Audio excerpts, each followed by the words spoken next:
Breaking right now, a high school student in A-Leaf said to be in critical condition after being hit by a car off campus. This happened near Hastings High School on Cook Road, south of the West Park Tollway. Our Jacob Rascon has been following the story since our newscast at 4 o'clock. He's live outside the school right now where this happened. Jacob. Yeah, Bill, a friend of the student tells us we're talking about a senior at Hastings High School, a 17-year-old boy. And initially, Houston police told us the student had died, but thankfully now we know that the student, in fact, survived that crash and, as you said, is in critical condition. We'll show you some video of the scene right behind us. And this is where witnesses tell us students were crossing the street when a woman, instead of hitting the brake, apparently hit the gas and ran right toward the students.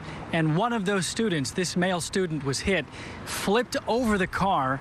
And then what you might be looking at in that video is that car that had hit the student went on and hit another car. That student was transported to the hospital where we're now told he is fighting for his life. A Hispanic student, and I believe he was walking with some friends. He had crossed the street. He wasn't at fault. It's, you know, it's right after school. And so I think the lady was like maybe distracted, or I don't know how she lost control and how she did so hard. The latest information we have is it only took an ambulance a minute or two to get here. And the woman who was driving the car was taken into custody.